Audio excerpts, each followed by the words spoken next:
For your really small models, what kind of armature did you use? Usually nothing, but on some of those, there is an armature, like the figures that have bare legs, their ankles, their tiny little ankles aren't strong enough to hold them up. So I have a couple of prongs of wire coming down from behind that are just attached up behind their pelvis or their back. And they're not inside the model.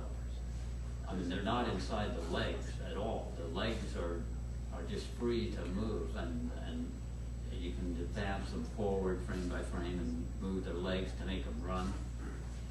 And that's the main kind of armature I use, which is not very much inside the figure. It's mostly outside. How did you meet Frank? Oh, I came to LA in '73 looking for work, and I was just going around town, and I finally found the animation house that did some work for 200 motels, and showed them what I had, which was mostly the barroom scene and the battle scene. And when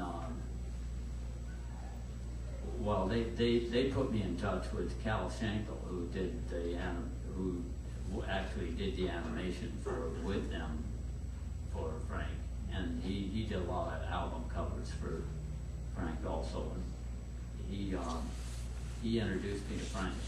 That was in '73. I just wanted to know how the documentary Monster Road, since that's come out, how that's affected your life and career in terms of finally getting some of the due recognition you deserve, and what type of changes have you noticed since then up till now? Well, I'm sure that a lot more people know about the animation now. And that year, it was 4 years ago, I went to about 8 film festivals that year. And well,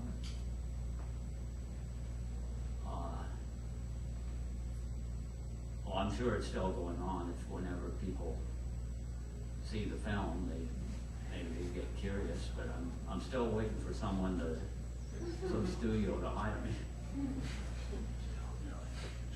Go ahead. Bruce, you do a lot of really interesting things with focus as well as the animation, just how the film is focused, and I'm wondering if there are other animators or even just filmmakers in general that have influenced that style, that part of your storytelling. Well, in the film, in the barroom scene in the film we just saw, the focus was not my intention. I would have liked to have everything in focus, but I just wasn't using much light. And to get really good depth of focus, you need a lot of light. And when I went to work for Zappa, I was using more and more light because I wanted depth of focus. And I tried a different lens, nothing was working. And I finally got smart about it and hooked up a master switch to all the 3200 Kelvin light bulbs that I used for the filming. And I would only see, the problem was that the light, that amount of light was melting the clay and making it hard or impossible to animate certain things. So I would turn the lights off to do the actual work and just use enough light to do subdued light to do the work.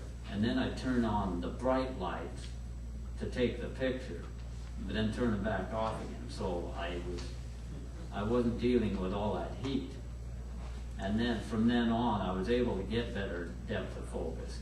And anything you saw in that film where things were out of focus, it wasn't really my intention. It was just that I didn't know any better.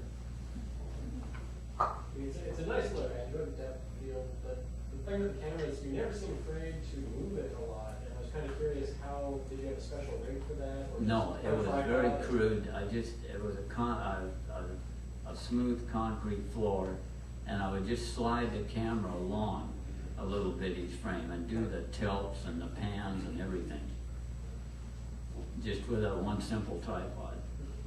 How much was Zappa actually involved in the film? much as he thought. But well, if you look at the credits on the cover of that film, it says directed by, and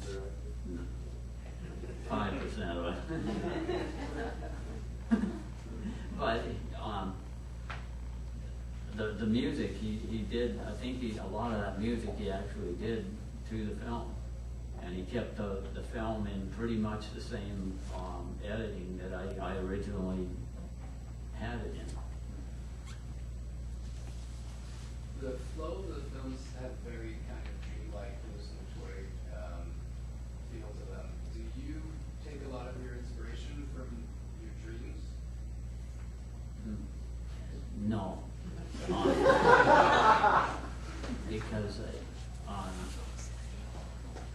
I'll write down a dream if it's interesting enough, if I can remember it for long enough. But in recent years, dreams have been getting too complicated.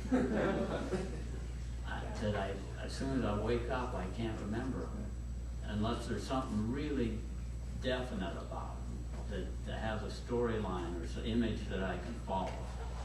And I think it's partly modern life.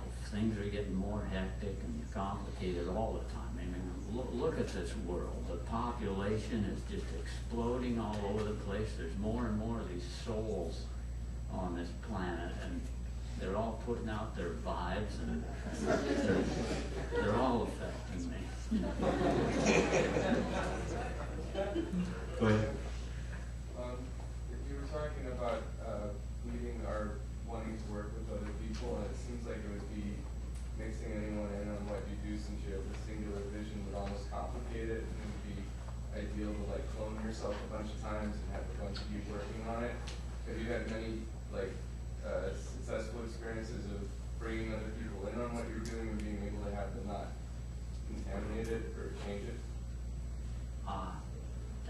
I just haven't worked with people that much, and I welcome the possibility of that, and I would have standards